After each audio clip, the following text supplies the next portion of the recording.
There's so much tied up in our identity as women and how we think about ourselves, how we dress, how we present ourselves to the world, how we present ourselves to our partners and to our families. And breast reconstruction can really help women feel more like themselves after going through surgery. There are a lot of different options available to women who are interested in reconstruction after breast cancer surgery. The first option is if a woman elects for a lumpectomy or a partial mastectomy.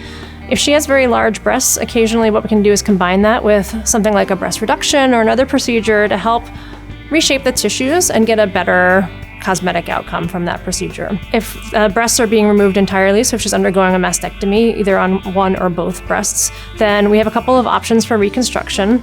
The main categories are we can do reconstruction with implants, or we can do reconstruction with your own tissue. And those are things that I'd be happy to talk about with an individual patient in clinic to find out which one would be better for her. Obviously, we need to focus on the cancer and getting the appropriate cancer treatment, but I would love to be able to help patients through on the other side of that and feeling more like themselves again, getting back to their regular life, getting back to their regular routine.